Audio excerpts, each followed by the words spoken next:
Hello, beautiful people. Welcome back to Point of View, where we unpack today's latest headlines and the conversations shaping the culture. Coming up, luxury brand Hermès is facing allegations that it stalks customers' home addresses to decide who's prestigious enough to buy a Birkin bag. And yes, we're breaking that all the way down. And we can't let the day pass without sending a special happy 72nd birthday to Oprah Winfrey, a woman who paved the way for Black women in media, including all of us. We'll take a look at some of her most iconic moments. Plus, we've got more hot topics you definitely don't want to miss. Joining the conversation are our co-hosts, Crystal and Shirley. Hey. Alongside our host, Natalia. Hey, y'all. And I'm Raquel. I'm Raquel, and we're ready to break it all down. So pull up a seat, join the discussion. You're watching POV.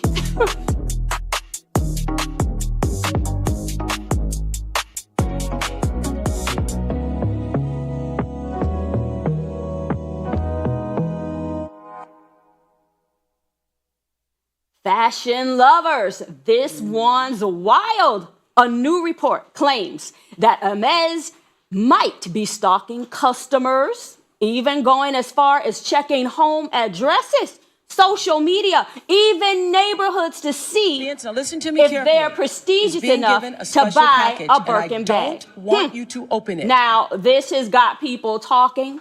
Is luxury going way too far? And furthermore, who decides who's worthy of owning, well, they say, one of the most prestigious bags in the world? I have a Birkin. It's not that serious. Honestly, now that I have the bag, I don't even care for the bag. It really was overrated, overpriced. It was the hype. Does it vacuum? Does it pay a bill? It does not. It does not. It has And no allegedly, value. you can go to jail if you sell it. Well, there's resellers out there for the same bag. I see them all the time, and they authenticate them and all these things. To be quite honest, I feel like it was a bad purchase. Oh my goodness, do you think? Right. Whoa. We have children going to college here, and here we have a year's tuition in the closet. Exactly. Now I have a child about to go to college, and I'm like, why did I buy this? It's all right, baby. You can resell that bag. Ain't nothing stopping it. What you mean? Now you're trying to bust it out every fourth quarter, every quarter this year, when all you got to do is just let go of the bag. But you know what? I do have quite a bit of designer bags and goods and shoes and crap. That's what I feel like it is at this point. 2025 has shown me that those were not only bad investments, but they were poor and stupid investments. And I feel like as far as this whole Hermès, almost people in time want to call it, you know what I'm saying? First of all, I feel like it's an invasion of privacy. But also, when are we as consumers going to wake up with the state of the economy and the state of the world? There is no reason we should be thinking about these high, and I ain't talking about no $200-300 bracelet, you know what I'm saying? Even maybe saving up and maybe investing in a $1,200 purse just to complement the wardrobe from time to time. But anything other than that, I really feel like it's foolish. And at this point, I remember all of the years when I was getting all these luxury gifts, and I felt like, oh, you know, they got, like, why people wearing fake stuff? It's not that serious. But now, in 2026, baby, if I can see a replica that is amazing of something that I like for the craftsmanship, the quality, or the color, or the colorway, things like that, baby, I wouldn't give a rat's tootie. Okay, right. I'm gonna pay that $150 versus that $15,000 every day right now. I got a child about to go to college. Especially since the Asian manufacturers Are the one that's making it anyway. And they put all of the luxury brands out talking about, they told y'all that anything that comes to China is cheap. Don't listen to them, because they all produce from us. They ship it off to Italy or France and have them put on just a little gold trinkets on the side. Yeah. And then they say imported from Italy and France. Yeah. So don't let these people pay with you. All they did was label a brand. I will never dismiss a brand being a luxury brand. Like, that's your decision. That's the work that you put in it, from boxes to marketing, whatever, that you have the reason to call yourself a luxury brand. I just think in 2026, we have to acknowledge that we no longer need luxury goods, especially since most of them are filing for chapter bankruptcy because they're cash poor. I never really understood this in the first place. It just never makes any sense to me. There's so many other things to buy, especially ones that increase in value. I know, maybe celebrities carry it. I still don't get it. But at any rate, that's what's going on. I but think apparently, it needs to stay there, though. Excuse me? It needs to stay with celebrities. It makes sense, because you're making $1 million, a $35,000 bag doesn't mean nothing. Well, I mean, it just doesn't make sense. Even then, having millions of dollars, it just doesn't make sense. Why can't? But I get it. It's the prestige behind what they created. So if they say it's prestigious, oh wait, I guess it's prestigious. But at any rate, like, you really have to, before you're even invited now to purchase the bag, you have to spend a certain amount of money on their luxury goods prior to being invited. Yeah. Then when you're invited, they'll, I guess, tell you what bag to buy. And now this is thousands and thousands of dollars that you're spending, tens of thousands, before you're invited to purchase the bag. And then when you get ready to purchase the bag, you can't determine what color. They're going to tell you which one is for you, and then you don't determine the color. And this is what people buy. It just became all of this foolishness. Listen, did it? And on top of that, let me tell you. Before you could just purchase it if you it wasn't as complicated to get it, and money talks. Like, at the end of the day, I think for their brand, what they're trying to decide is who they want to carry their product, which is what Neiman Marcus did. And they don't want, look at Neiman Marcus. They don't want everybody and certain people to carry this bag and be seen with. They don't want. So did Tommy Hilfiger. Yeah, I'm saying. Yeah. So they decided as well with so many other brands who they wanted to be representing their brand. And now they all it makes people of color do is flock over there and really try to get it even harder. But maybe not me. I got a child going to college. I'm about to start a GoFundMe. To have one is not.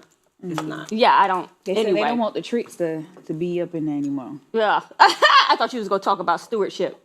Oh, yeah. No, not just that. At any rate, now we have to take a moment to wish the one and only Oprah Winfrey a very happy 72nd birthday.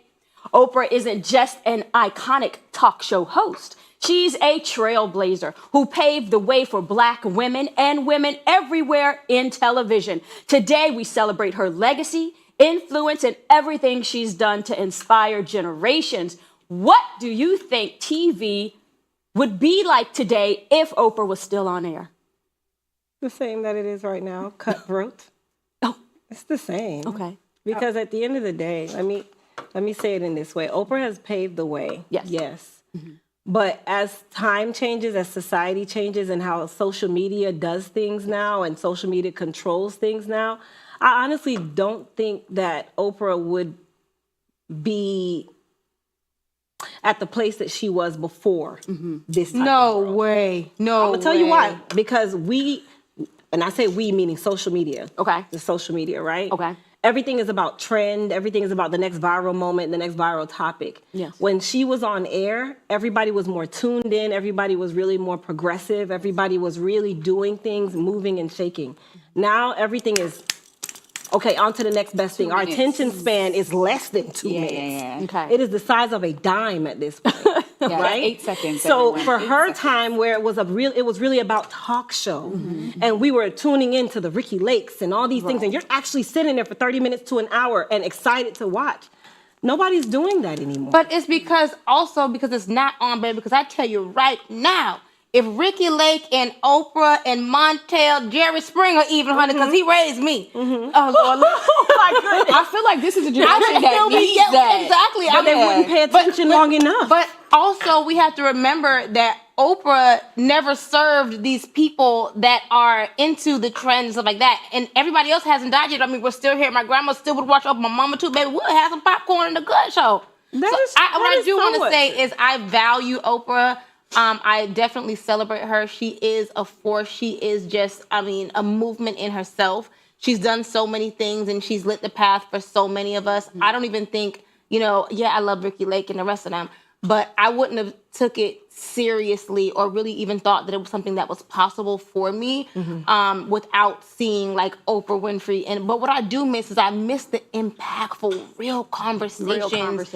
Even when I watched, I can't remember that older white guy. No, white guy. I know. Was it Donahue? I can't remember his name. Oh, Donahue or something like that? Something. Yeah, but he had a show, and a lot of times I catch like the reruns or, I'll see the clips on YouTube and things like that.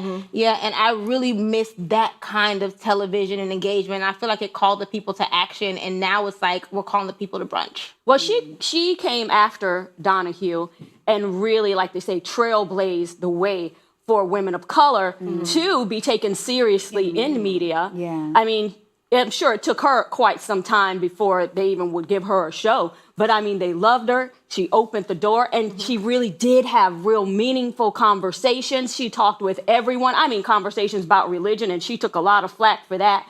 She has a lot of conversation and being open, and she allowed her guests to be open and transparent. Even when she came out with her other show, I think it was like the sit down talk with Oprah. I mean, people really opened up, and I think that's what people loved about her, that she was able to get people where, they're emotional and to open up and be transparent about their lives and what they've experienced. And that's what people loved about her, and that's what I think really paved the way. I would even say that we wouldn't need her to be back on air because she's opened up the door for people like Sherry, for the Jennifer Hudson, Tamron Hall. And so like her energy, her legacy is what opened the door for other Black women. And I think that's what her intention as she navigated her media career was about. And so I think, honestly, we can kind of like mirror all of these different Black women in media and be like, we see Oprah and these people kind of like in the spirit of them while they find ways to tackle social media and attention spans being short. Well, she really accomplished it. She did. Exactly what she set out to do. I think she also is, and I'm not going to say think, she has also been the woman to open the door to say, hey, I can actually own something. Yes. Where I'm not just working on a network. She owns her media and network. Right. You own it all. You own all of your publishing. Like, she's opened the door to say that we actually can have representation and be owners and not just an employee. That's transition. Which Oprah's generous giveaways. We want to take some time to just look at a few of her most memorable moments as a talk show host. The giveaways. Remember the iconic moment when Oprah gave the entire audience a car. Let's take a look back at this legendary moment that people are still talking about today. Now listen to me carefully. Is being given a special package, and I don't want you to open it. Do not open it. Cameras are on you, so do not open until I tell you. All right, open your boxes.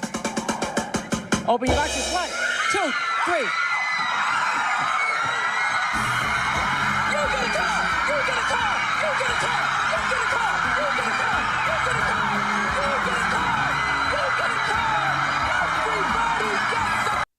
That was like, you get a car, you get a car, everybody gets a car. That meme, that whole thing is still being replicated in every way possible. You gotta ask where the girls who got the cars are today. Where are you? Where's the car? And let's talk about her book club. Oprah has always taken pride in reading and literacy. Her book club has made countless books bestsellers and inspired millions to pick up a book. I have a book too, Following Up the Unstoppable Journey of a Tear. It is on Amazon, and Oprah, I mean, pick up my book too. It needs to be a bestseller, for real. Pick it up. And let's talk about the historic moment with celebrities, okay? This special moment with Oprah and Michael Jackson is definitely one for the books. Take a look.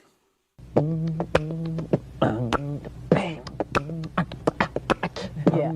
And when you are For instance, when we were here before,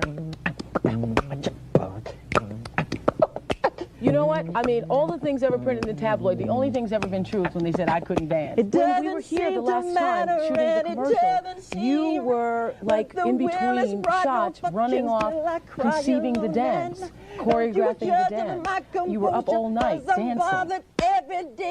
And she did. she's like, That was awful. she was like, is he glitching?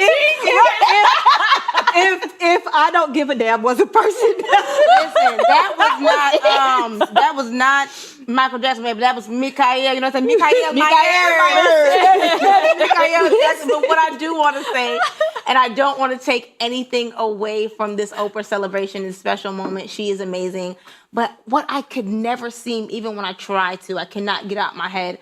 I remember this one episode seeing when I was a child, and Oprah was talking about like Jesus and religion, and she said a lot of different things. You know, there were times where she kind of was like, you know, she did believe, and you know, sometimes she didn't. But I remember one time she said that like, why does Jesus have to be like the only way to get to God? Like, why can't she be a way? And after that, I was lost for a long time with Oprah. You know, a lot of like, people. I mean, it's my girl, but it's not. But it is, but it's not. And then, so I wonder where she stands with that now. Mm-hmm. It seems like maybe she's come back into the fold. No, I think she did after that. She did say, you know, she is for Jesus and he is the way, the truth, and the life, and he's the only way. So I think she did come back to that. Okay, I needed to hear that. Thank you. Hopefully. Somebody find that clip for me. Research it. Don't take my word for it, but I think she did research that. Now let's get into all things love, life, relationships, and everything in between. Let's get into Girlfriend's Guide.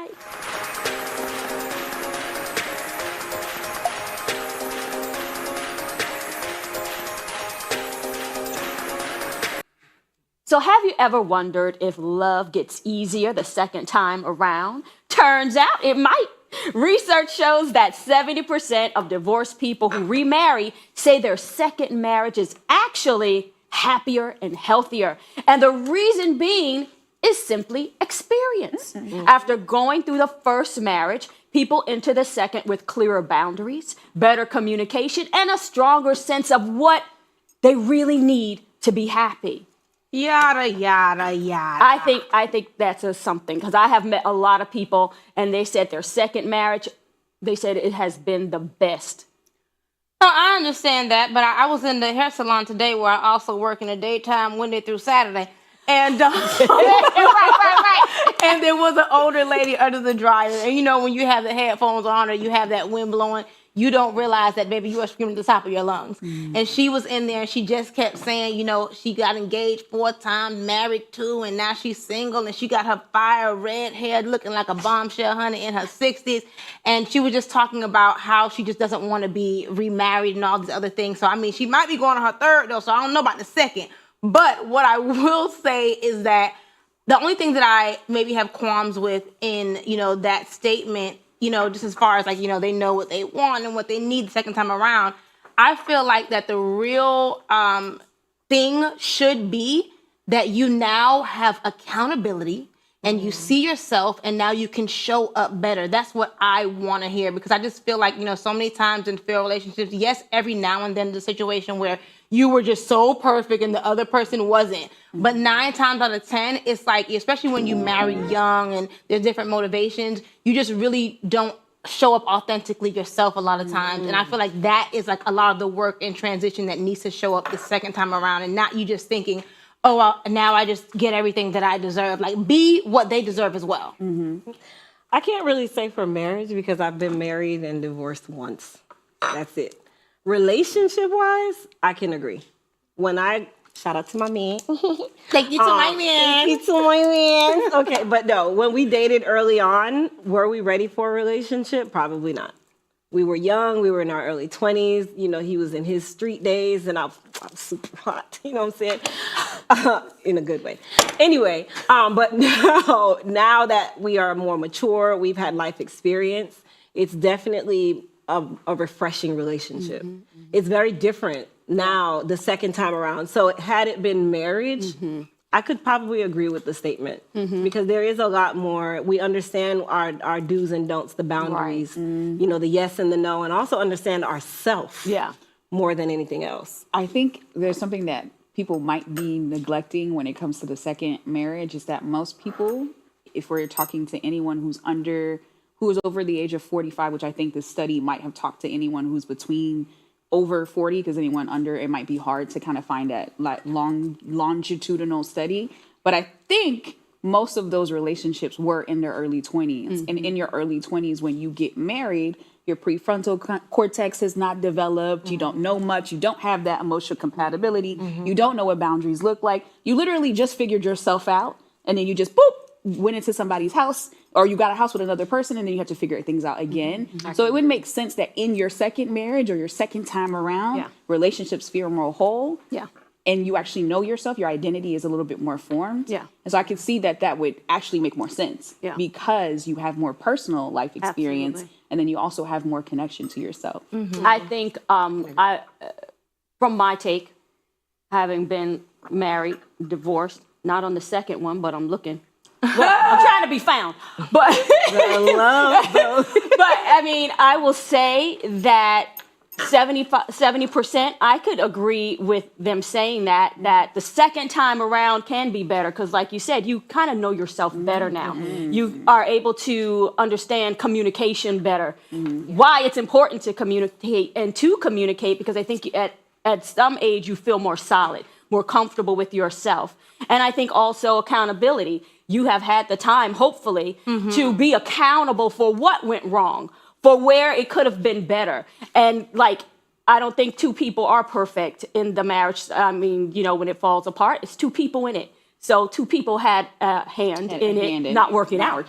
But I do think the accountability definitely makes a difference. And that accountability also brings on that you're emotionally capable now to communicate, to set boundaries, to know what you want. When before you just really did not, and you're still learning yourself. If I can add one thought that I'm having is that, you know, I'm thinking about the younger generation, and now I feel like they probably won't get to like, you know, us to be having this consensus of what happened like the second time, because if they do get married, if they do get to a place where they honor marriage and they honor God, I just feel like they're so picky, but they're also a little bit like, you know, knowing what they want so much that I feel like, you know, I'm interested to see in 30 years, you know, how that plays out. Yeah, I don't think they'll be having like the second time around, baby, because if they do it once, I feel like it'll probably be right for them or closer to right for this generation. There's a lot of less people in their 20s in partnerships. Like I have a ton of my peers who are in their 20s who have never had a relationship. Yeah. And I was like, ooh. Yeah. Even when I look at my sisters and they're in their 20s, and the stuff that they just are not going for, I'm like, okay, girl, I know that's why. Maybe I raised you right. Come back and raise me now. Well, I hope that's right, because I would like it if you could just have that one marriage and that's great. That's it. You know, let's just do one. Can we get one? I mean, I always cheer married couples. I love married couples. I always cheer them on. I pray for them. Just like, please stay together. We need people who stay together so we can see it. Let's see it modeled. I mean, I think that's very important when we can see it modeled and we're able to discuss like what makes it work. And a lot of people always say communication, right? Couples who remarry are more focused, they say, on emotional compatibility, shared values, and resolving conflicts instead of just chemistry. Right? I think I've been having the conversation so much lately about like being in love. And, you know, I'm interested and I'm excited to say that I've been talking to a lot of people that also understand like, or understand the same way as me on what in love is, which is just like the butterflies. And it kind of butterflies, even in your stomach, literally, they come and they go, you know, and you don't like grieve them when they're gone, but sometimes you do want them to come back. But I know that a lot of people just feel like, you know, they lose their relationship because they feel like I'm not in love anymore. You know what I'm saying? But realistically, in love shouldn't be the test because it's a fleeting thing and it comes back when it wants or when you nurture it and it's gone sometimes, but it's not a big thing. But I do want to say we have a viewer that comments on my page every day and he watches. I know his Instagram is rjackson029 something. But I wanted to say shout out to you. I forgot yesterday because it was in front of my mind. But shout out to you and thank you for tuning in. And shout out to all of y'all at home too. We ain't wrapping up yet. That's Raquel's job. But I just wanted to say before I forgot, Jackson, we appreciate you. Yes. Thank you to all our viewers who watch. We totally appreciate you. Yeah, get in the comments because, you know, We look forward to see what you had to say. Say nice stuff, though. Love it. Oh my gosh. Yes. Well, thank you all for joining the show. Well, y'all know we here, same place, same time. That's a wrap for today's episode. But before we go, here's a quote to leave you inspired. Progress starts when we choose courage over comfort. Don't forget, again, this is Point of View. Same place, same time. We will see you then. Good night. Thanks for joining us.